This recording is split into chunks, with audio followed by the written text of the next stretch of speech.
Bueno, para mí es un placer hablar sobre estos temas de monitorización hemodinámica en los pacientes con shock séptico pediátrico, sobre todo desde el reconocimiento inicial hasta el manejo, ¿no? Desde la urgencia hasta la unidad de cuidados intensivos de los pacientes que se ponen críticamente enfermos en la emergencia, ¿no?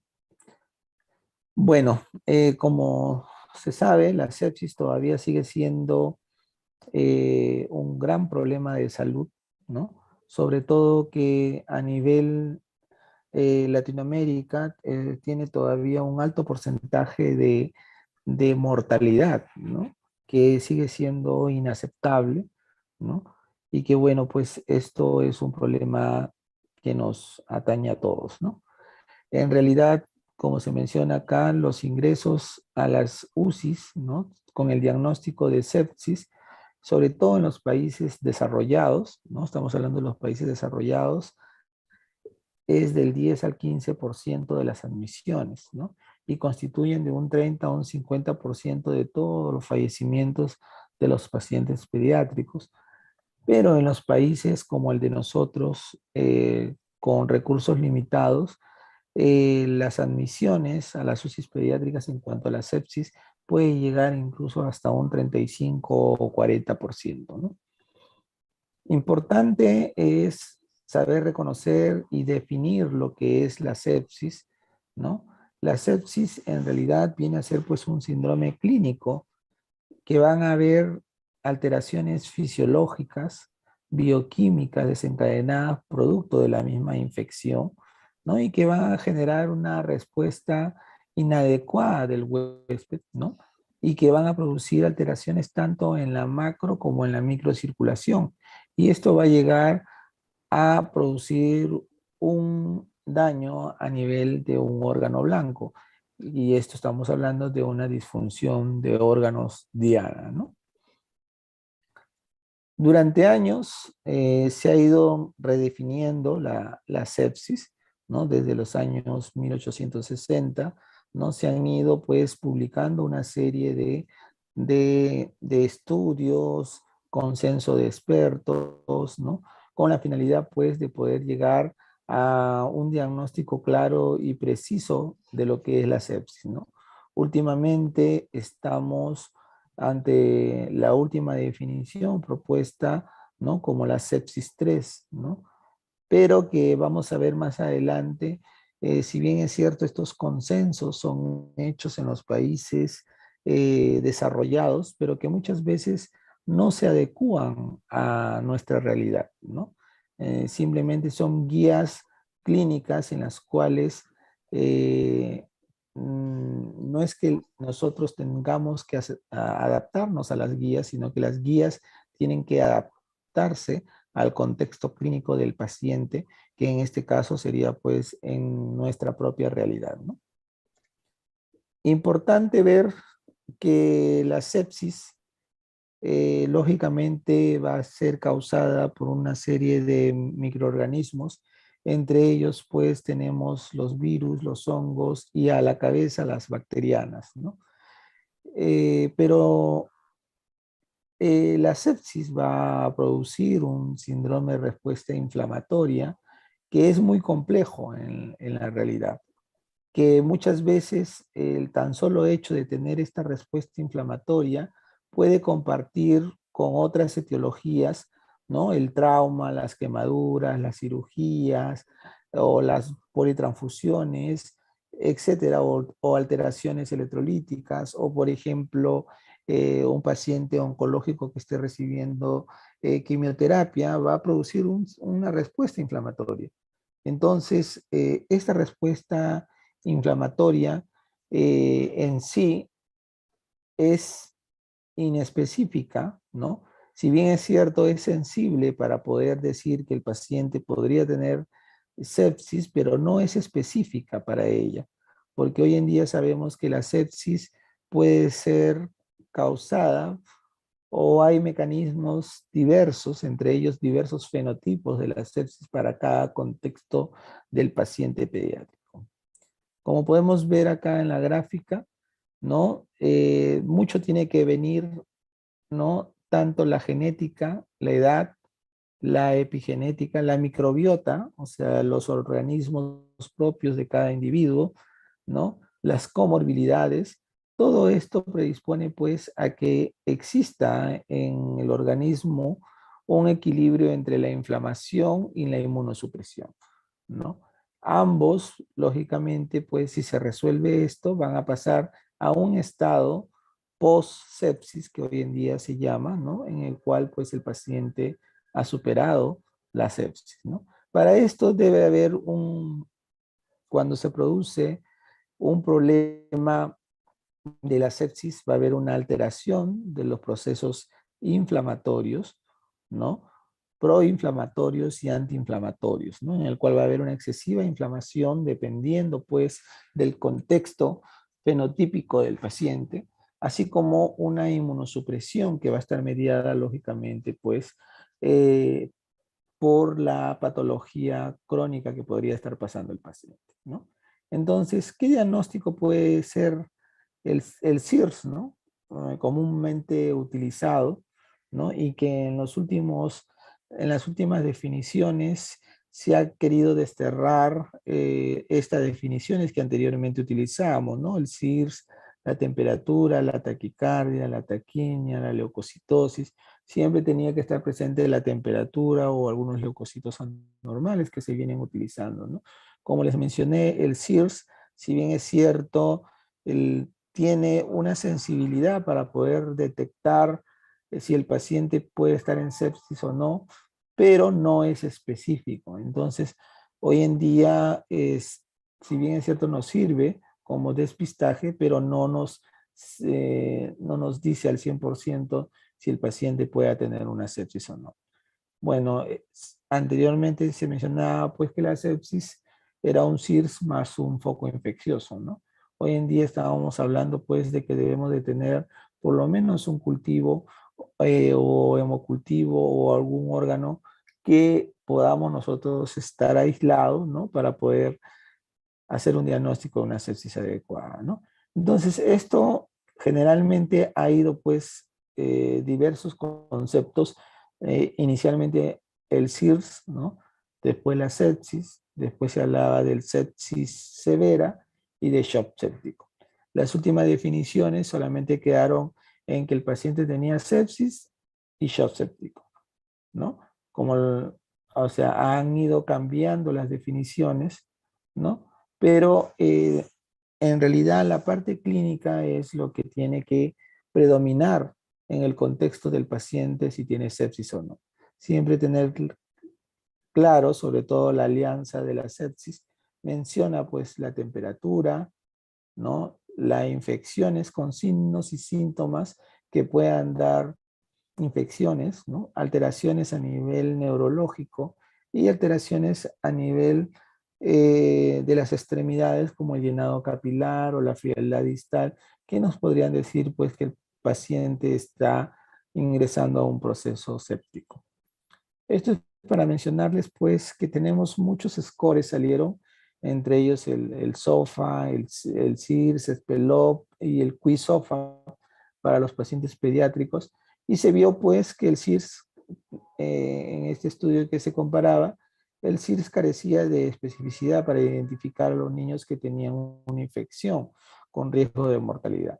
Entonces, la sepsis 3 se tuvo que adaptar de los criterios iniciales de la sepsis 2, ¿no? Y entonces, para poder nosotros resaltar sobre la especificidad de la sepsis.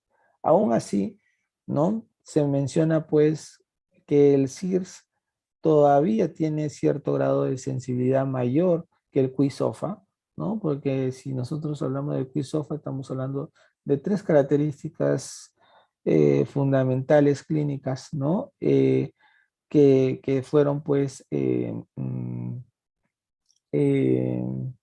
sobre todo para el diagnóstico, ¿no? Pero se vio que el QI-SOFA era mayor que el CIRS, sobre todo para mortalidad, ¿no? Uno servía más para lo que era diagnóstico y otro servía más para lo que era mortalidad, ¿no?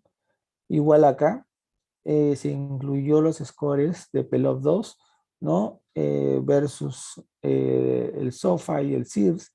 El PELOP-2 era un score que nos tenía mejor validez para predecir qué niños van a tener alta mortalidad, sobre todo cuando ingresan a una unidad de cuidados intensivos. El sepsis 3 tenía más valor clínico y el SIRS no tenía desempeñaba un mal score como para discriminar a los niños con infección, ¿no? Entonces, para eso se hizo una validación en el 2017 sobre las definiciones del sepsis 3 en niños y pues se tuvieron que desdoblar varios aparatos, ¿no? Tanto respiratorios, coagulación, hepático, cardiovascular, neurológico y bueno, y renal. Y según la edad, ¿no? El rango de la edad se utilizaba, ¿no? Y dependiendo de esto se hallaba un puntaje. ¿No? Todo esto adaptado pues a nivel pediátrico, ¿no? Para lo que es la validación de lo que es el QISOFA, ¿no? Pero hoy en día sabemos que en las atenciones primarias no tenemos todo esto, ¿no?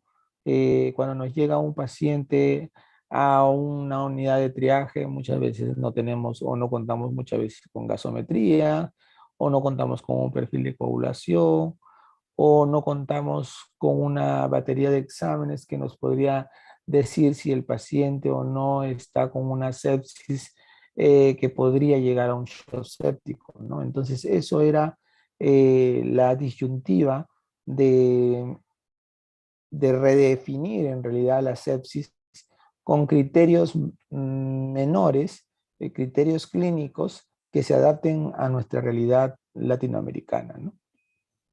Entonces, actualmente ha salido justo en este mes, en el 2022, ¿no? Todo lo que era la sepsis, ¿no? Sobre la definición, mm, se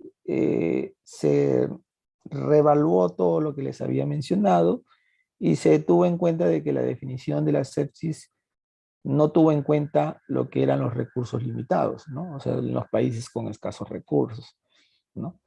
En el 2016, las directrices, pues, tanto de la Sociedad de Cuidados Críticos, ¿no?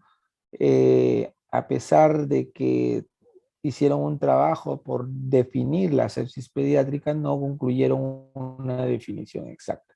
¿Por qué no se llegó a concluir esto? Porque se vio, pues, que la sepsis era un proceso patológico, o sea, heterogéneo, era distinto un fenotipo con otro. Por eso es que hoy en día hablamos ya de sepsis con fenotipos y resultados. Hablamos del síndrome inflamatorio multisistémico dentro de la pandemia como parte de un fenotipo de la sepsis, ¿no? Lo que dificulta lógicamente que los criterios operativos y que puedan discriminar la sensibilidad para poder hacer un diagnóstico certero, ¿no? Entonces, en esta revisión podemos ver, ¿no? Lo complejo que podría ser, ¿no? Hacer una comparación entre el SIRS, que inicialmente se utilizó, ¿no? Y la sepsis 3, ¿no? En el caso del SIRS, un amplio recorrido y conocido por muchos de los clínicos. Como les había mencionado, la sensibilidad es muy aceptada. Puede mejorar y reconocer las enfermedades en estadio inicial, ¿no? Que el paciente esté entrando a una sepsis, ¿no? Y se encuentra antes que la disfunción orgánica en el espectro de la sepsis. Lógicamente tiene pobre especificidad y no tiene una validación clínica extensa, ¿no? ¿Por qué se le dice esto? Porque los pacientes, por ejemplo, en los pacientes oncológicos, eh, el SIRS no puede ser aplicado en este contexto. Los pacientes neurocríticos de igual forma, ¿no? Entonces, cada paciente es diferente. La definición de la sepsis 3 tenía mejor especificidad el consenso amplio basado en extensas bases de datos podía predecir mejor la mortalidad en los escenarios con UCI, puede tener menor sensibilidad fuera de la UCI. La escala SOFA no es muy comúnmente utilizada. Como ya les mencioné, acuérdense que lo importante de acá es que esta definición de sepsis no incluyó opinión de médicos de urgencia ni de países de bajos recursos. Entonces, el hecho de que un paciente tenga una sepsis dentro de nuestro contexto lo aleja mucho a poder redefinirla adecuadamente, ¿no? Entonces, la hipotensión es tardía en los niños porque uno de los parámetros de la sepsis era que el paciente esté hipotenso, ¿no? Entonces, estas definiciones actualmente se están redefiniendo con el objetivo de que se puedan unir criterios clínicos que nos ayuden a reconocer tempranamente qué paciente tiene sepsis o qué paciente pediátrico no tiene sepsis, sin la necesidad de pedir muchos exámenes analíticos, como ustedes habrán visto en cada enfoque a nivel respiratorio, cardiovascular, a nivel renal o hematológico, ¿no? Entonces, lógicamente que si nosotros hemos reconocido la sepsis y no hemos dado un tratamiento oportuno, ¿no? Se menciona la hora de oro, ¿no? En el cual todavía no se ha revertido y está condicionado pues a que se produzca un choque o un shock, ¿no? En el cual el, hay mala perfusión, el gasto cardíaco se ve comprometido. Entonces, todo esto, si no se ha revertido, puede producir un síndrome de disfunción orgánica múltiple, porque la sepsis puede producir inmunoparálisis, ¿no? Puede producirse el fenotipo, para esto Carcillo lo definió como el fenotipo asociado a la inmunoparálisis, el fenotipo asociado a la trombocitopenia en el caso del TAMOF, ¿no?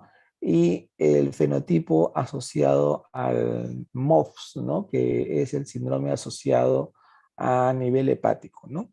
¿Qué pasa? Que en la inmunoparálisis hay infección con un recuento de leucocitos por debajo de 1000, ¿no? En el TAMOF hay injuria renal con un DHL incrementado.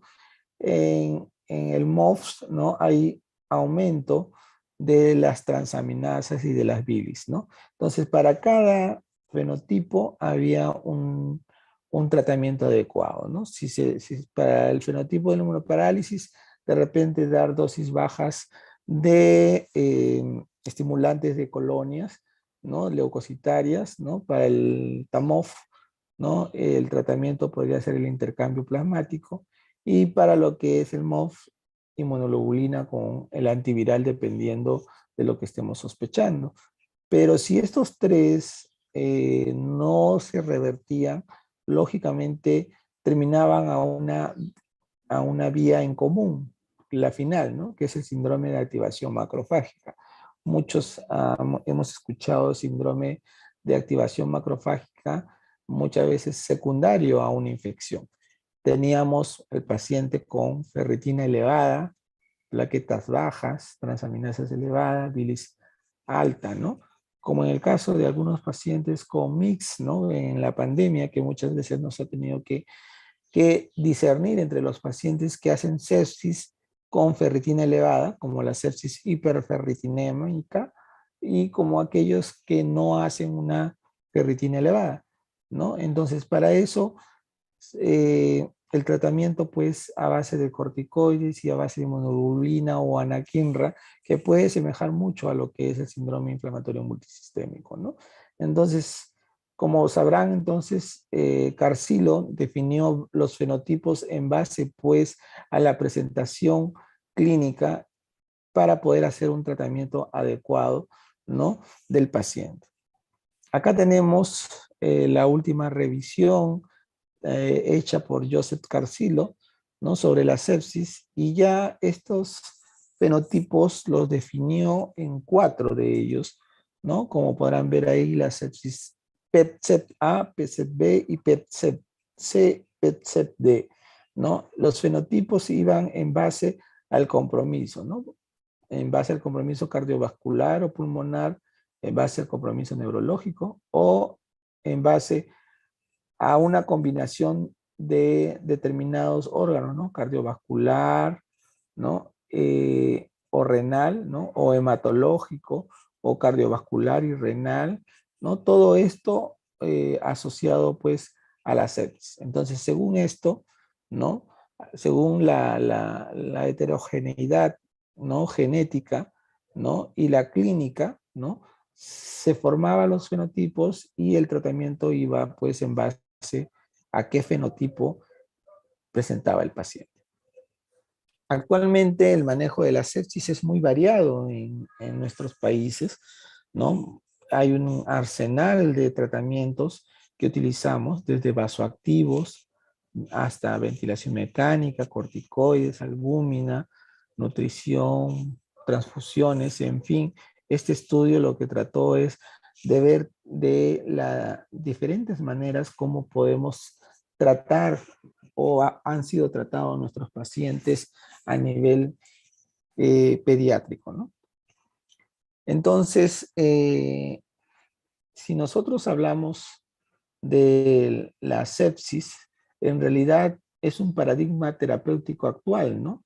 Es reactivo e impreciso, porque no solamente la sepsis es inflamación, ¿no? Si ustedes se dan cuenta, porque si fuera inflamación, todos los medicamentos que pudiéramos dar no sirven para poder eh, disminuir esta inflamación, ¿no?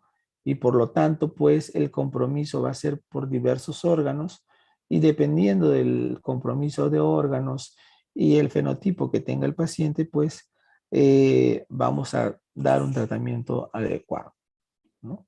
Entonces, lo complejo que es, no solamente es inflamación, como les mencionaba, sino que va a haber un desequilibrio entre los procesos proinflamatorios, antiinflamatorios, la microbiota propia del organismo, el, el incremento del metabolismo celular, ¿no? Porque lo que se va a provocar acá es un desequilibrio de la entrega de oxígeno a nivel celular. Entonces, se tiene en cuenta todo lo que es a nivel metabólico y también la interacción simpática y parasimpática, ¿no? Entonces, todo esto engloba, como ustedes verán, es complejo y dinámico y por lo tanto, pues el tratamiento debe ir enfocado al riesgo del fenotipo que presente, ¿no? Entonces es importante hacer una aclaración, ¿no? Y el contexto de qué tipo de fenotipo es el que se está presentando en el paciente para poder dirigir nuestro tratamiento, ¿no? En el caso, por ejemplo, en esta revisión sobre la utilización de la interleuquina, ¿no? Sobre los pacientes que tenían síndrome de activación macrofágica, ¿no? ¿No? Esto iba en base, pues, a usando patrones de disfunción orgánica, usando variables comunes, ¿no? En los pacientes que presentaban sepsis, ¿no? Entrando un poco a lo que es el monitoreo, ¿no? De la sepsis, sobre todo en los pacientes pediátricos, eh, lo que se trata es hacer un monitoreo hemodinámico, ¿no? A nivel cardíaco. Todos sabemos que la sepsis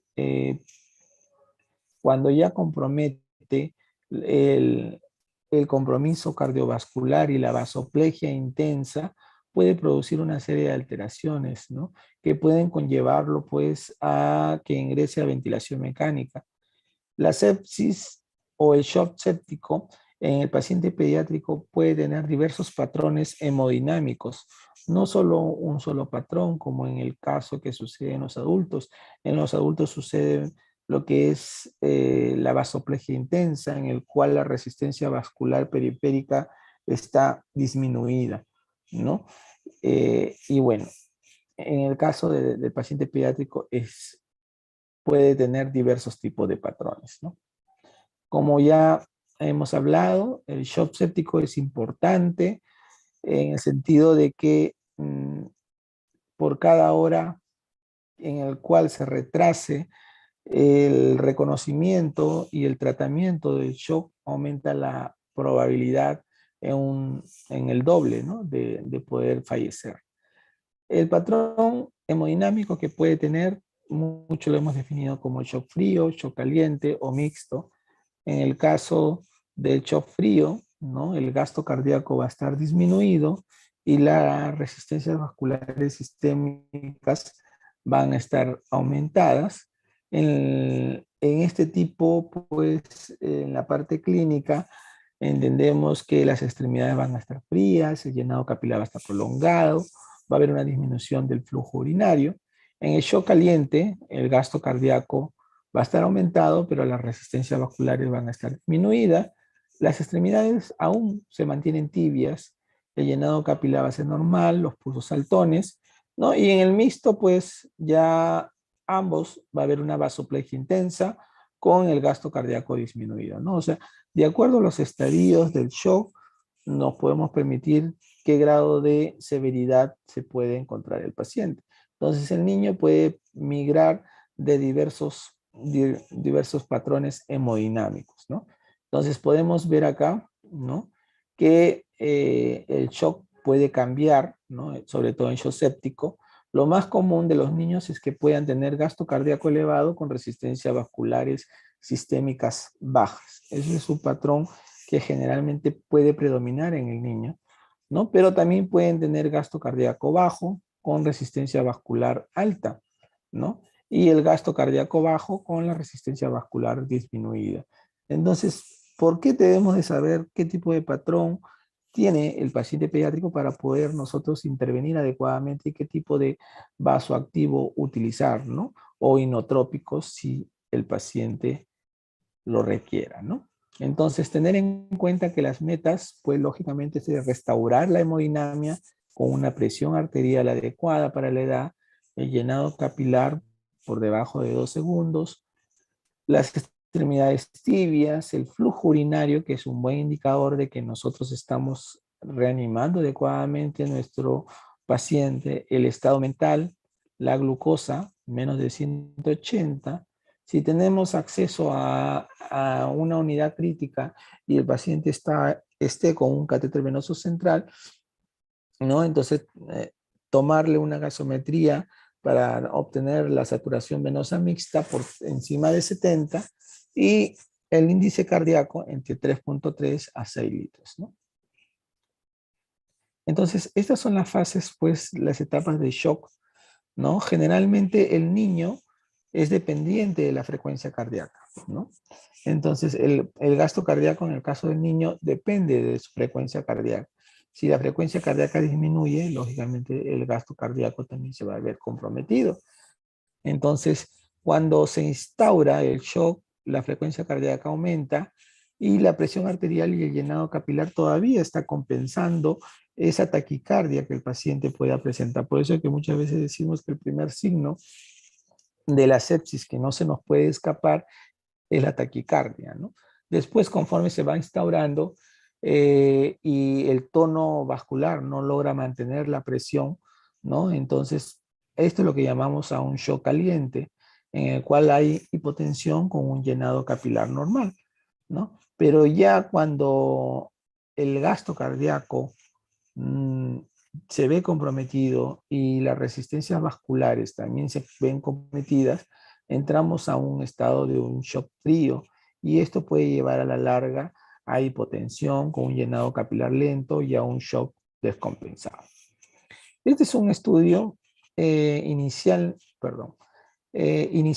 desde el 2015 sobre la utilización de algún vasoactivo inicial que podríamos iniciar en los pacientes que presentaban shock, ¿no? Epinefrina o dopamina, ¿no? Y se vio pues que la epinefrina aumentaba la sobrevivencia de los pacientes con shock, ¿no?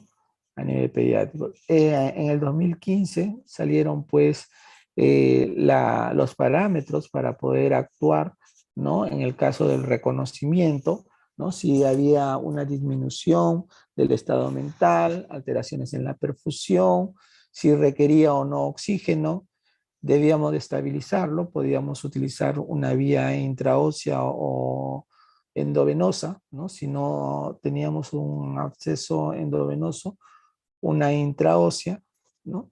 Y luego, pues, si no había hepatomegalia ni irrales, utilizábamos volúmenes a 20 cc por kilo, ¿no? Hasta 60 se nos mencionaba, ¿no? Hoy en día se ha cambiado mucho en el último consenso de las guías Urbane Sepsis publicadas en el 2020, ¿no? En el cual lo que ellos recomiendan es dar bolos y reevaluar. ¿Por qué? Porque al nosotros dar volúmenes altos, ¿no?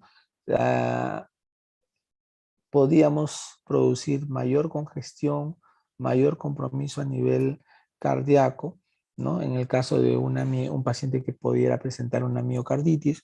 También los estudios hablaban, sobre todo un estudio hecho en África, en el cual vio pues que dar volúmenes empeoraba el pronóstico del paciente, ¿no? Entonces estábamos ante la disyunción de dar o no dar, ¿no? De forma deliberada los volúmenes. Entonces hoy en día lo que se trata es de dar volúmenes pequeños y para ver la respuesta, porque no todos van a responder a volumen. ¿Y qué obteníamos con esta fluidoterapia, con estos volúmenes, para poder nosotros aumentar la precarga y con esto aumentar el gasto cardíaco, como les había mencionado, que dependía mucho del volumen sistólico, ¿no? Entonces, si el paciente pues no respondía y ya nosotros corregíamos lo que era la hipoglicemia o la hipocalcemia y lógicamente ya iniciábamos tratamiento no antibiótico, ya nosotros lo considerábamos como un shock refractario a fluidos, ¿no? Y iniciábamos rápidamente lo que era el tratamiento eh, vasoactivo, ¿no? Preferentemente lo que se recomendaba era epinefrina, ¿no? Se podía pasar por vía periférica o por vía intraósea, ¿ya? Pero dependiendo si estábamos ante un shock frío o caliente, podíamos utilizar el tipo de vasoactivos, ¿no? Esto, en esta guía, si bien es cierto, hay mucho eh, ha sido hecha pues en el algoritmo sobre la preferencia de utilizar epinefrina con norepinefrina frente a la dopamina, ¿no? Todavía en los centros con escasos recursos, si no tenemos ningún tipo de norepinefrina o epinefrina, se puede aceptar utilizar la dopamina. Pero eso sí, lo que mencionan es utilizarlo tempranamente, precozmente, ¿no? Para evitar la sobrecarga hídrica en los pacientes que puedan dársele más volúmenes y no responden, ¿no? Importante que si es que estamos con varios vasoactivos, lógicamente que sobrepasen el punto 3 o 0.3 microgramos kilo minuto, esto ya lo llamamos como un shock resistente a las catecolaminas y ahí pues hay que considerar múltiples causas, entre ellos que estemos ante una insuficiencia suprarrenal o el paciente ha estado recibiendo corticoides o el paciente tenga algún problema adrenal, ¿no? Entonces considerar el uso de corticoides, entre ellos la hidrocortisona a la cabeza, ¿no? Que podría ser en bolos o que podría ser en infusión de 50 a 100 miligramos por metro cuadrado día, ¿no? Dependiendo del paciente, ¿no? Esto fue también hecho en el 2017 para el caso de los pacientes neonatales. No voy a entrar mucho en este caso, en este algoritmo, pero lo importante es corregir, ¿no? Algunas alteraciones secundarias que puedan tener la hipoglicemia e hipocalcemia y sobre todo criterios claros sobre el uso de hidrocortisona, ¿no? Eh, Tratamos en lo posible de medir el dosaje del cortisol para ver si hay deficiencia, ¿no? Y pues si no logramos medir, lógicamente podemos dar rápidamente la hidrocortisona. Ahora, ¿qué pasa en la sepsis? En el paciente con shock séptico, inicialmente nosotros damos un tratamiento agresivo, damos fluidos, damos vasoactivos, pero ¿qué pasa después? Que la sobrecarga de volumen que le hemos dado, ¿no? Si el paciente no orina, no tiene una buena diuresis, ¿no? Y sobre todo, si sobrepasa el 20%, se dice que esto aumenta la mortalidad. Aumenta la mortalidad, aumenta mayor estancia hospitalaria, aumenta mayor ingreso a una unidad crítica, aumenta la posibilidad de ingresar a ventilación mecánica, a sedación. Entonces, hoy en día, pues, muchos se viene hablando sobre lo que es la terapia de reemplazo renal, ¿no? Puede ser precoz, tardío, pero lo importante de la terapia de reemplazo renal no es tanto para mejorar la diuresis, sino que nos ayude a remover toda esa sobrecarga que tenemos, ¿no? Más del 20%, ¿no? Y sobre todo que nos ayude como inmunomodulador para remover todas esas citoquinas inflamatorias. Este es lo que hoy en día se viene utilizando en otros países, también acá en el instituto se ha utilizado en los pacientes con sobrecarga hídrica, ¿no? Importante mencionarles que no solamente uno de los objetivos del lactato sérico no sirve una sola medida, sino que hay que monitorizarlo periódicamente, ¿no? Pues puede ser cada 2 horas o cada 4 horas el lactato, ¿no? Y vamos a ir viendo la tendencia, si aumenta o disminuye. Si es que aumenta, lógicamente no estamos haciendo una buena reanimación. Y el otro parámetro es la saturación venosa central, ¿no? Entonces, la saturación venosa central debe estar por encima del 70%, ¿no? Entre 70 y 80% para decir que la reanimación es efectiva, ¿no? Pero para eso debemos de tener un catéter venoso central, ¿no? A nivel del corazón. Entonces, en el shock es importante evitar que exista una hipoxia citopática irreversible, ¿no? Vamos a tener nosotros infinidad de métodos disponibles, ¿no? Desde métodos no invasivos como invasivos, ¿no? Eh, una ecocardiografía que nos ayude a monitorizar lo que nosotros estamos reanimando, dando al paciente, hasta invasivos como la termodilución o un catéter, un PAICO, ¿no? Pero en realidad lo que se quiere es tener objetivos claros, ¿no? Y metas precisas para poder disminuir la mortalidad del paciente con shock séptico, ¿no? Entonces, ¿en quiénes hay que medir? En todos estos, lógicamente, ¿no? Cuando son refractarios, cuando están asociados a problemas de pulmonares o cuando tienen miopatías cardíacas, ¿no? Lo otro es que el shock, lógicamente, lo que se va a repercutir es que a nivel de la microcirculación va a haber una disocia tisular. Por eso es importante dar el tratamiento precoz, porque si hay un déficit de este oxígeno a nivel celular, ¿no? Se va a prevenir el daño citopático, ¿no? Importante que no solamente la hemodinamia del paciente, porque muchas veces nosotros miramos monitores, ¿no? O sea, la presión arterial puede estar bien, ¿no? Pero si nosotros vemos que a nivel de las extremidades están edematizadas o están con mal perfundidad, mal llenado, pero a pesar de eso, la presión arterial se mantiene, ¿no? Entonces el objetivo es corregir ambos, ¿no? Corregir la microcirculación como la macrocirculación eh, en el paciente, ¿no? Y para esto, pues, tiene que ver mucho el gasto cardíaco, si está elevado o está bajo, y va a depender mucho también de la saturación venosa central para nosotros dirigir nuestro tratamiento. En cuanto a la hemoglobina, pues se prefiere, en todo caso, individualizar al paciente, porque muchas veces podemos tolerar una hemoglobina que esté en 7, ¿no? Pero dependiendo del contexto, ¿no? Si es un paciente cardiópata, no vamos a esperar que en 7, ¿no?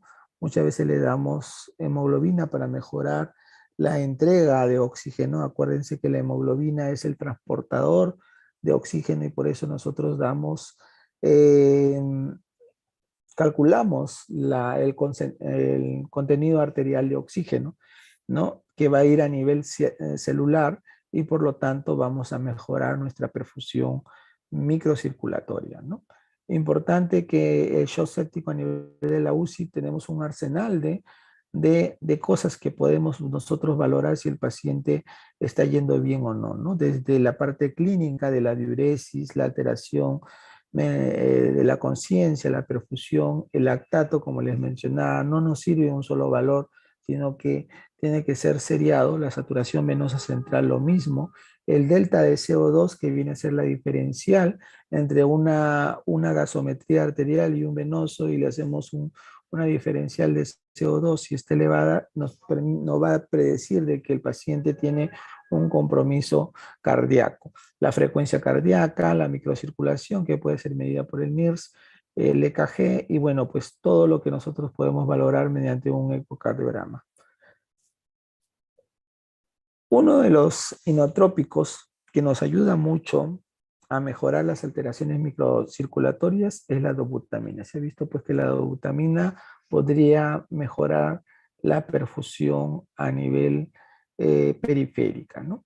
Si se hace una comparación entre los predictores de mortalidad, el lactato y la saturación venosa central, ¿no? Podemos ver, ¿no? Que es variable, ¿no? Es variable, pero que tempranamente la saturación venosa central nos podría decir que el paciente está siendo reanimado adecuadamente, ¿no? Esto es para mencionarles simplemente, ¿no? Lo que va a pasar, ¿no? Lactato inversamente a la saturación venosa central, ¿no? Mientras que nosotros queremos que el lactato disminuya, porque si tenemos un lactato en 6, el objetivo es que esté por debajo de 2 y la saturación venosa central, ¿no? Puede estar en 60 o 50 y el objetivo es que aumente, ¿no? O sea, son inversamente proporcionales, ¿no? Entonces, acá podemos tener, ¿no? En lo que es la entrega y la demanda de oxígeno, ¿no? Y vemos pues que la sepsis va a estar produciendo una serie de alteraciones en este equilibrio entre la oferta y la demanda de oxígeno y por lo tanto se va a producir el lactato, ¿no? Vemos acá la diferencia, ¿no? De las concentraciones de lactato, ¿no? Tanto en lo normal como lo anormal, ¿no?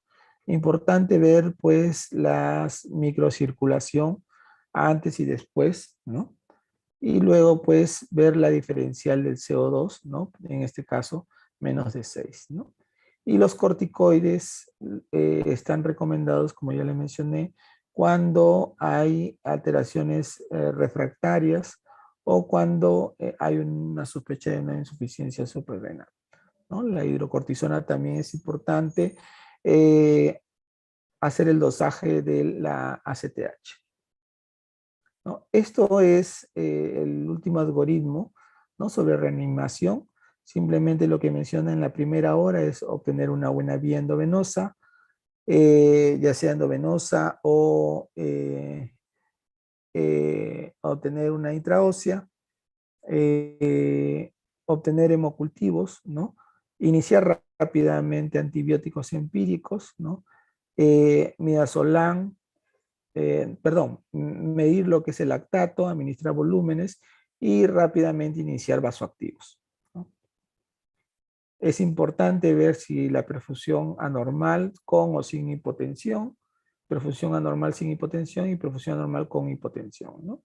Y esto es el último algoritmo a nivel latinoamericano que menciona pues que utilizar cristaloides, coloides, en realidad son similares, ¿no? Y hay que individualizar las estrategias. Si tiene hipotensión, dar volúmenes dependiendo del contexto del paciente, ¿no? A considerar, ¿no? Si son respondedores o no, y dependiendo pues si tiene una disfunción miocárdica o algo, debemos de restringir volúmenes, ¿no? No dar mucho bolos, ¿no? Y bueno, lógicamente ir monitorizado, ¿no? Con un electrocardiograma, ¿no? Y bueno, utilizar, ¿no? Vasoactivo prontamente, ya sea adrenalina o no adrenalina. Entonces, como verán, el contexto de la sepsis va a depender mucho de en qué nivel estemos, ¿no? Si estamos ante un nivel de un país desarrollado que es diferente al de nosotros, a nuestra realidad, ¿no?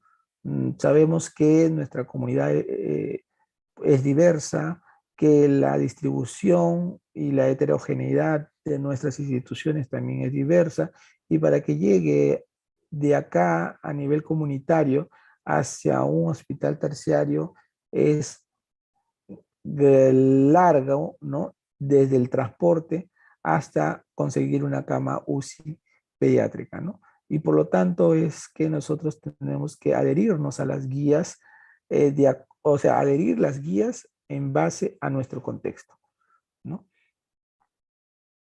Y bueno, y acá algunas recomendaciones simplemente para seguir insistiendo de que las guías están hechas eh, simplemente para tener alguna orientación, más no adaptar las guías al paciente, sino el paciente debe, debe ser pues individualizado en su contexto.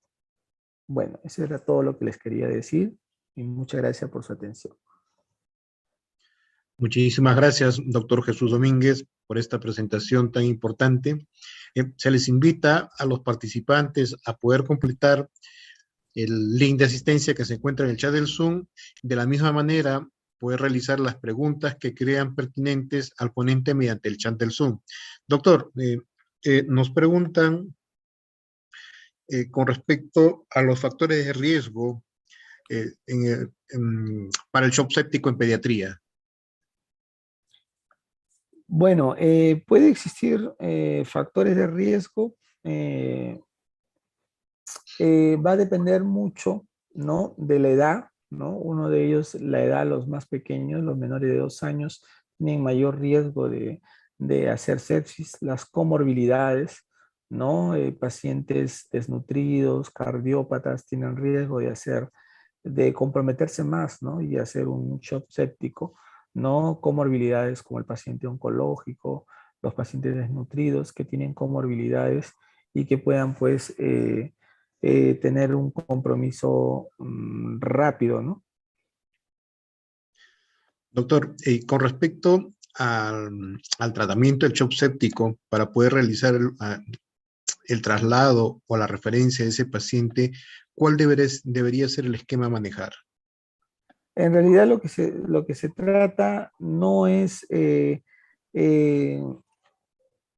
trasladarlo inmediatamente, o sea, si tenemos un paciente con un choque séptico que esté descompensado, si lo trasladamos así como está, porque muchas veces hemos visto queremos trasladarlo rápidamente al paciente, eh, el objetivo no es pues que tenga riesgos y llegue mal, ¿no? A un hospital terciario.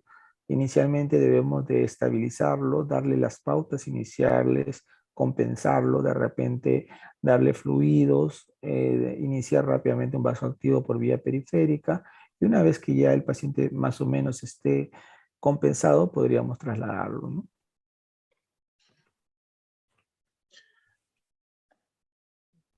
Doctor, nos preguntan con respecto a a los signos de alarma, ¿cuáles son los signos que se deberían buscar?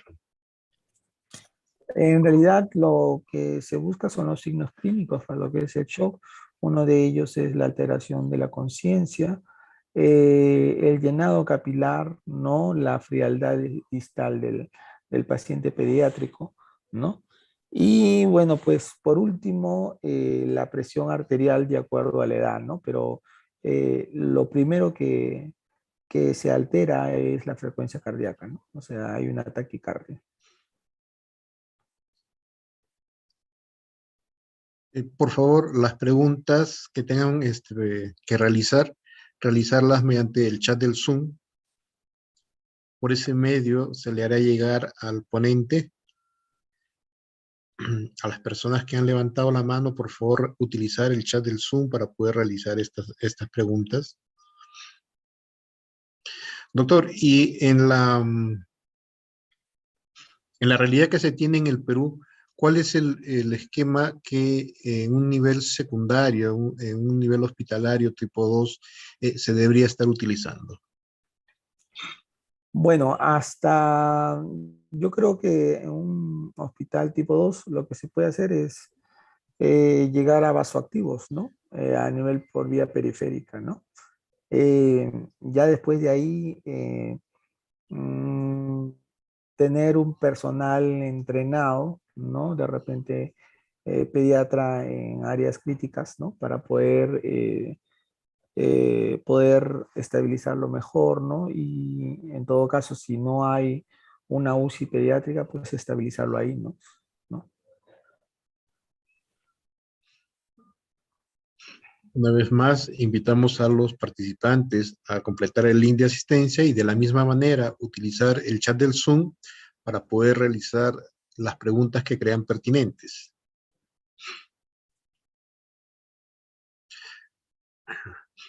Doctor, nos preguntan que de no contar con unidades o camas UCI, en los hospitales nivel 2, podría haber alguna forma de eventualmente poder manejar ese paciente. Sí, sí, sí, se podría manejar en las áreas de urgencia o en las áreas de trauma shock o emergencia, sobre todo en una unidad crítica, ¿no?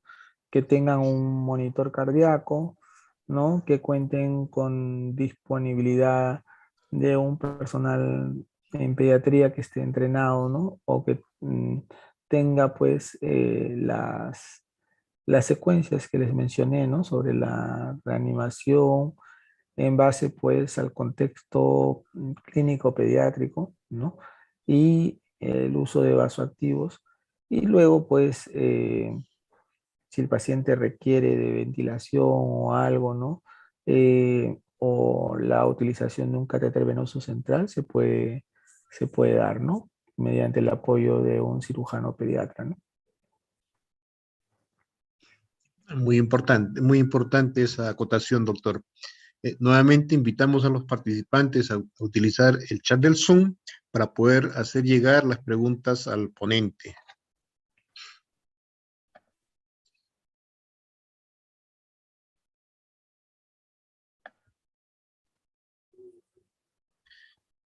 Doctor, nos preguntan que en el nivel primario, ¿cuál debería ser la estrategia que se tome para poder hacer llegar a un niño, un recién nacido que esté con un cuadro de sepsis, ¿cierto? Un cuadro séptico al nivel hospitalario? Primero es el reconocimiento, ¿no? Reconocer si estamos ante un niño con sepsis o no. Eh, segundo, eh, eh, el inicio de antibióticos, ¿no? Dentro de la primera hora, ¿no? Sobre todo iniciar tempranamente si la posibilidad es alta, ¿no? No esperemos tomar todavía hemocultivos porque eso demora mucho tiempo en el proceso, ¿no? Y iniciar los antibióticos precozmente, ¿no? Creo que hasta ahí hemos avanzado bastante, ¿no? Porque muchas veces se nos pasa primero el diagnóstico de reconocer una sepsis, ¿no? Eso es lo importante.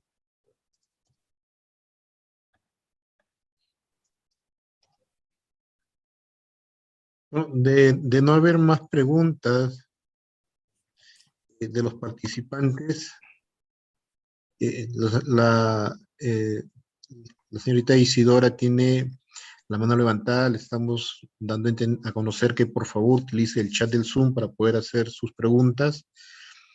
Eh, un tema de mucha importancia, doctor, para el manejo en los tres niveles de atención, ¿no? para poder hacer con que el paciente mejore en su evolución desde la determinación y o identificación adecuada de la signosintomatología hasta el manejo a nivel hospitalario, nivel 2 o nivel 3. Bueno, sí, es importante esto, sobre todo desde los centros de primer nivel. Muchas veces se nos escapa, ¿no? O se podría escapar un paciente con sepsis y con factores de riesgo, ¿no? Y que no lo hubiéramos reconocido, ¿no? Y si es que lo reconocemos, pues rápidamente intervenimos y adaptamos las guías hacia el contexto de nuestra realidad, ¿no?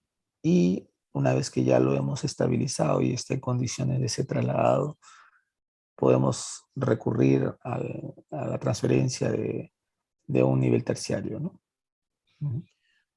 Bueno, doctor, muchísimas gracias. Muchas gracias por haber aceptado la invitación de la Red de Salud Abancay a cargo de la licenciada Indira Pichirgua, de la Dirección Regional de Salud a cargo del doctor Ismael Román y del Ministerio de Salud, del área de Infosalud, para poder transmitir los conocimientos que se tiene sobre el manejo de pediatría intensiva hacia los diferentes niveles de atención en los cuales los participantes se encuentran. Muchísimas gracias, doctor, y lo estaremos esperando en una próxima oportunidad. Muchas gracias a ustedes. Muchas gracias con todos y que tengan muy buenas tardes. Muchísimas gracias, doctor. Se les invita, por favor, a los participantes el completar el llenado del link de asistencia que se encuentra en el chat del Zoom. Y agradecer a todos los participantes por el tiempo dispensado, agradecer a los participantes de Lambayeque, el Hospital de Lambayeque, el Ucayali, los representantes de Junín,